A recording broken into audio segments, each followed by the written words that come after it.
A 3 de agosto de 1492, Cristóvão Colombo partiu de Espanha com uma armada constituída por 3 navios.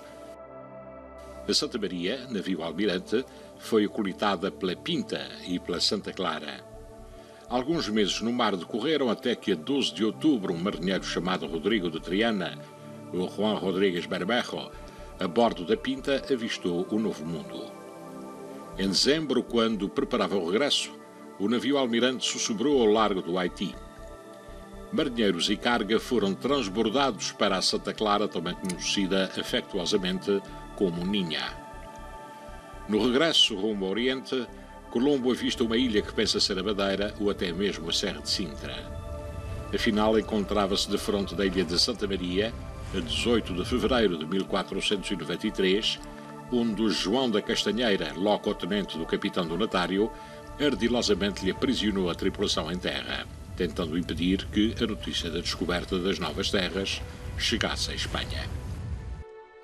A 20, Colombo perdeu as âncoras da Ninha, andou à deriva até ao largo da ilha de São Miguel. Colombo mandou encher pipas com água para poder ter lastro e controlar a caravela. O tempo melhora, a decisão foi ajuizada e a 23 de fevereiro abandonou Santa Maria, resgatando a tripulação e obtendo algumas magras provisões. Colombo partiu, as âncoras ficaram, sendo resgatadas nos anos 60 do século XX. Santa Maria foi a primeira ilha a ser descoberta e povoada no arquipélago dos Açores, tendo uma história rica. Contudo, o infortúnio dos navios espanhóis nas suas águas repetiu-se por diversas vezes ao longo da história.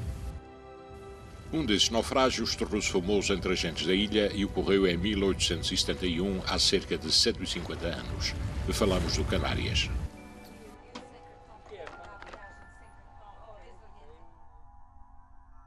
O acidente que levou à perda do Canárias está envolto em polémica. Tratava-se de um navio que integrava a frota de António Lopes e companhia, cujas suspeitas de perda internacional de navios pendem sobre os seus capitães, porquanto Lopes e Lopes acumulou a presidência da sua empresa de navios de transporte à presidência do Crédito Mercantil de Barcelona, pelo que a perda de um navio lhe daria uma indemnização para outro novo. Aliás, a figura de António Lopes e Lopes é demasiado controversa e envolta numa lenda negra. Lopes e Lopes nasceu em Comilhas, Santander, a 13 de abril de 1817. Saiu de casa aos 10 anos, trabalhou na Andaluzia e pouco depois parte para Cuba. Aos 21 anos faz um bom casamento e, depois de alguns negócios de transparência duvidosa, apresenta-se como um negociante respeitável. Sempre em crescimento com negócios legítimos e outros meio nublosos, constitui em 1857 a António Lopes e companhia. Pouco depois, conseguiu obter a primeira grande oportunidade de negócio à mais alta esfera com a prestação de serviços ao governo na Primeira Guerra de Marrocos, ou Guerra de África, assegurando os transportes de soldados e material bélico.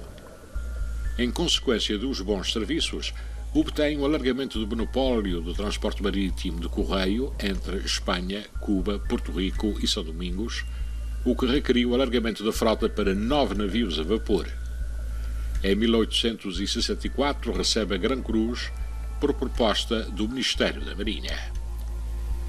Durante a Guerra dos 10 Anos, a António Lopes e companhia realizou para o governo espanhol mais de 1000 viagens, transportando 400.000 soldados e facilitando o pagamento ao Estado em prazos dilatados. É neste contexto que se dá o naufrágio do Canárias, a 13 de novembro de 1871.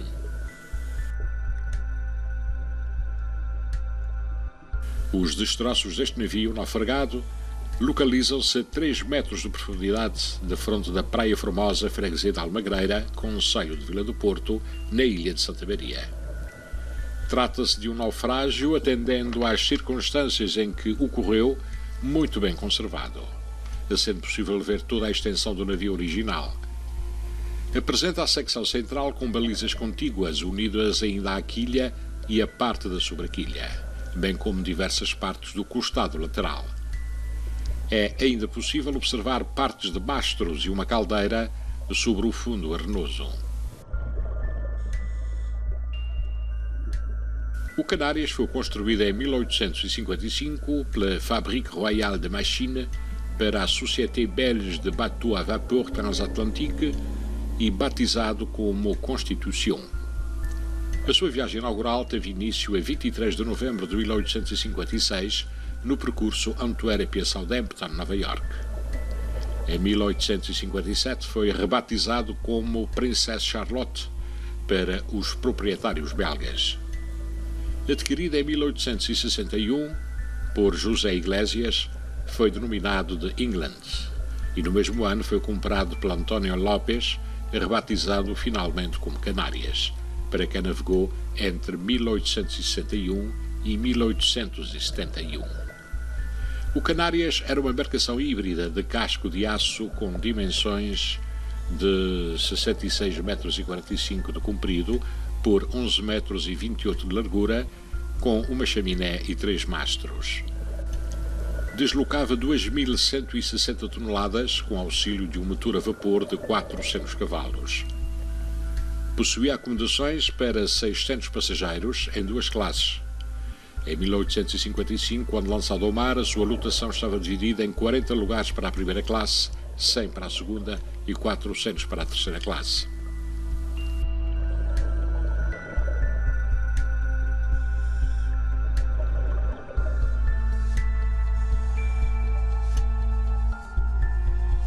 O Museu de Santa Maria guarda uma chávena de loiça que pertenceu ao navio. Pela importância histórica, foi classificado como parque arqueológico subaquático.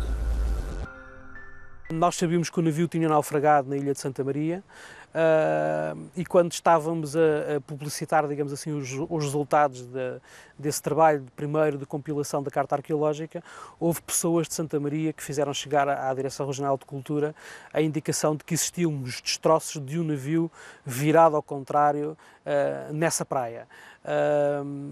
E obviamente era o único que lá existia e foi fácil fazer bater a informação documental com os vestígios mesmo do próprio navio naufragado. A cerca de 30 milhas de Santa Maria estão os Ilhéus das Formigas, uma autêntica armadilha para a navegação até à construção do seu farol em 1948. Até aí, vários foram os naufrágios ocorridos. Temos aqui, vamos partir aqui para a parte mais baixa, está a cerca dos 7 metros, onde existe uma grande peça, que é a cambota do barco, do motor. Depois vamos afundando até encontrarmos a proa do navio. Outros mergulhos em naufrágios visitáveis nos mares ao redor da ilha de Santa Maria, abundantemente incríveis, existem. Depois do Canárias, não menos importante é o Olímpia. Construído em 1896 na Escócia, este Steel Screw Steamer foi batizado de Glenlockie e integrou a Glen Line, que assegurava a rota do chá ligando a Grã-Bretanha à Índia e China até 1919, data da sua venda aos armadores gregos, Ankelatos, sendo batizado de Olímpia. Saindo de Newport, nos Estados Unidos, em direção a Haifa, na Palestina, naufragou nas Formigas a 17 de junho de 1921.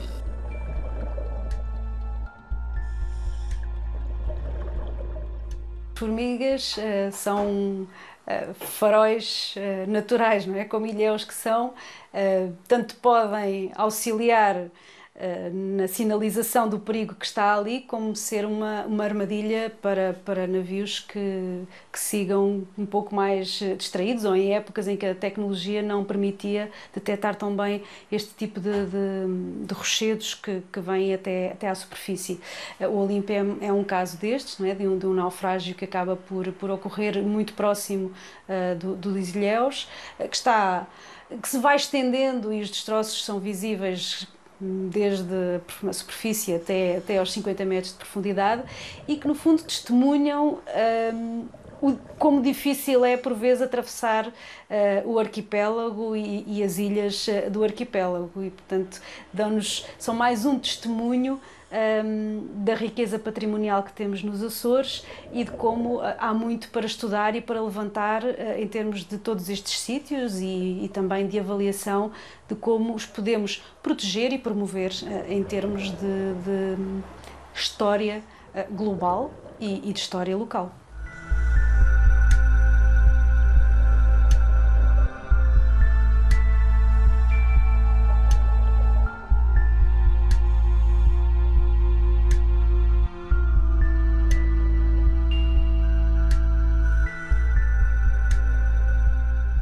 Ora, os naufrágios são uma parte importante do nosso património aqui das ilhas.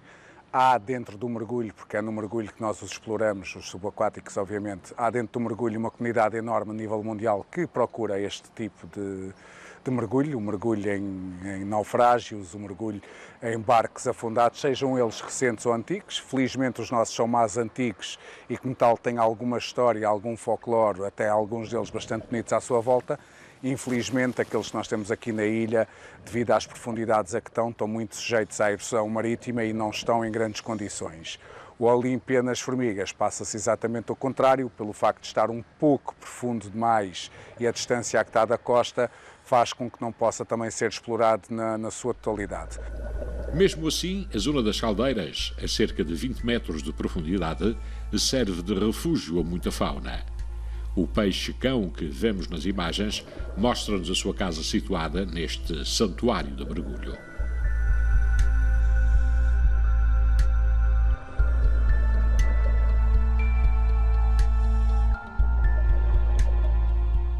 Outro mergulho importante é o dos destroços do Arnel da empresa insulana de navegação. No dia 19 de setembro de 1958, partiu de Vila do Porto com destino a Ponta Delgada. Transportava 133 passageiros, para além de 25 tripulantes, capitaneados por José Rodrigues Bernardes. Naufragou no lugar dos Anjos, um dos mais dramáticos acidentes navais dos Açores. Arsénio Puim, jovem seminarista na altura, viajava com a mãe e a irmã para a ilha de São Miguel. Ele e a irmã salvaram-se. A mãe não teve a mesma sorte e faleceu. Voltar a este local, para ele, é relembrar toda a tragédia. O Arnel saiu do Porto por volta das 3h30 da manhã e cerca de meia hora depois já estava encalhado aqui na zona oeste de Santa Maria, porque se desviou da rota para Ponta Delgada na direção dos Anjos e encalhou numa baixa ali precisamente antes da baía de Praia de Lobos. A explicação que foi dada é que o homem do leme, na altura, teria adormecido e teria caído sobre o leme para o lado de terra. Portanto, o barco encalhou na baixa. A grande parte das pessoas acordou precisamente com a pancada do barco e o deslizar sobre a baixa e nada de nenhuma que se criou uma situação terrível, mesmo de algum pânico. Começaram a lançar algumas lanchas salva-vidas para a terra, não sei por ordem de quem, e portanto o barco encheu-se e já estavam a preparar uma segunda lancha. Essa lancha, ao descer do barco, por qualquer razão, ou partiu-se um cabo. Realmente o barco balançava muito e o barco balançou para um lado. Quando endireitou, a lancha começou a bater com muita força no barco e neste momento sentia-se que faltou qualquer coisa. Ou rebentou um cabo ou o mar levantou a lancha e o cabo desapareceu. E a lancha despejou as pessoas que estavam dentro do barco, autenticamente, despejou literalmente no mar. Aconteceu-me que eu apanhei ainda na água uma boia. E depois o mar que estava de fora dava para a terra e acabou por me puxar para a terra, como aliás aconteceu com todos os mortos que acabaram por encalhar em terra ali muito próximo, precisamente na baía da Praia de Lobos. Foi um dos maiores acidentes acontecidos em Santa Maria. Morreram creio que morreram 14 pessoas, inclusive morreu a minha mãe também. E, portanto, sempre foi uma coisa que é um bocadinho traumática, desagradável e sobretudo, também porque há responsabilidades muito grandes de alguém que tem o comando de um barco, de uma tripulação que devia estar preparada para enfrentar estas situações, sobretudo um comandante, e foi realmente o que faltou neste acidente trágico. Foi a falta de um comando à altura. Ele fazia noites e a certas horas falavam com outras estações e ele numa dessas, ouvi um pedido de socorro. E sabia se calhar que o Arnel tinha saído há pouco tempo, também não sei. Depois ele telefonou para a capitania e disse: "Ó comandante, acontece isto assim assim, estou a ouvir um pedido de socorro", deve ter se lembrado do Arnel, não sei, então se disse. E ele disse: "Ó Raul, isto não são horas para brincadeira. Nem é coisas com que se brinca". Ele disse: ó comandante, acredite, vá lá abaixo e ligue para a frequência tal. Mais tarde fui lá, já tinha corpos no chão e pronto, já estava assim tudo.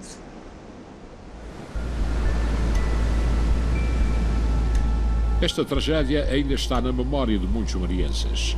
Israel Pereira, funcionário do aeroporto, foi um dos primeiros a prestar auxílio aos náufragos. Quando eu saí de casa, morava ali em São Pedro para ir para o serviço e no meio da estrada encontrei uma senhora deitada na estrada, julguei que tinha sido um acidente qualquer de automóvel. Parei, fui ver com a senhora chorava muito e apareceu uma outra senhora e disse: o filho dela acho que morreu agora no acidente do Arnel. Eu vim ao aeroporto, vim buscar uns cabos de aço e uma linha telefónica e um telefone e levou-se o cabo para bordo. Quer dizer, não fui eu, mas dei o cabo e alguém meteu-se num barquinho, levou até ao barco e com uma espécie de um balojo e assim se transportou pouca gente, 7 ou 8 pessoas. Eu sentia que aquilo era perigoso. Eu tinha aí 11 anos e ouvimos ali em Santo Antão que tinha calhado o navio Arnel. O meu pai levou-me lá aos emissores e de onde havia o navio encalhado na rocha e um helicóptero que estava a tirar as pessoas do navio. E fiquei um bocado impressionado porque quando era miúdo, com a idade de uns 8 anos ou 9 anos, tinha feito uma viagem nesse navio a Ponta Delgada, que foi operada da garganta e tal. Era criança, mas lembro-me vivamente e fiquei impressionado em ver o navio encalhado nas rochas. A abundante quantidade e qualidade das fotografias do naufrágio ficou de ver-se a José Elizabeth, mais conhecido por Pepe. Artistas de circo, ele português e a mulher de nacionalidade alemã, durante uma turnê pelos Açores, apaixonam-se pelas ilhas. Ele vende a sua cota na companhia, compra uma máquina fotográfica e, em 1946, fixa-se em Santa Maria como fotógrafo. Quando o Arnel naufragou, Pepe faz a reportagem fotográfica do acidente que o imortalizou. Ainda hoje, a Fotopep mantém a porta aberta graças ao filho Max e ao neto Pepe Brix, uma referência na fotografia açoriana.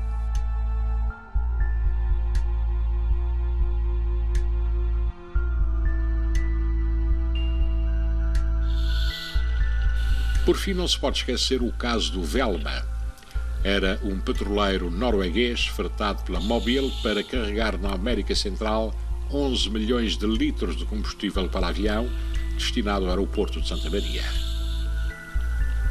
Naufragou a 1 de fevereiro de 1961 na Ponta do Marvão, Vila do Porto, no mais grave desastre ambiental dos mares dos Açores.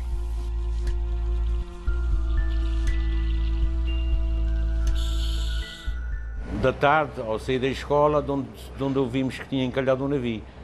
Fomos ali vários rapazes, fomos ali acima da rocha, e de onde se via esse navio, que era um petroleiro, em cima da rocha e de onde o petroleiro partia a meio. O que me lembro mais é de uma porta, depois esse navio foi todo desmantelado e tiraram tudo o que tinha no navio, quer dizer, o sucateiro teve aí e comprou o navio. mas há aqui um estabelecimento aqui mais acima de onde tem uma porta que diz Velma. O meu pai instalou aqui porque, como ela era uma porta larga, mas dava para pôr aqui nesse espaço. Isto era do navio Velma, porque era um petroleiro que vinha aqui despejar petróleo, né? Gasóleo e gasolinas, e ele, durante a noite, nos anos 61 ou 60, ou coisa do género, ele encalhou ali no baixio, porque parece que houve as amarras não estavam bem presas, não estava bem presa às boias, porque os barcos ficavam lá fora antigamente, né? E então veio e encalhou ali. Depois de um certo tempo do mar a bater e tal, ele acabou por partir, né? E derramou o petróleo, fez uns grandes prejuízos aqui em termos da costa, né?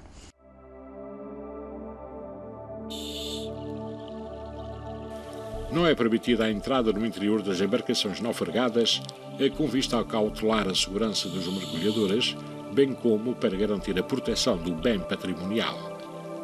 É proibido o contato físico com os bens patrimoniais. É igualmente interdita a recolha de quaisquer objetos das estruturas e do espólio a estas associado, de forma a salvaguardar a herança patrimonial observada. Ao visitar estes locais, o mergulhador deverá ter a vacina antitетânica em dia.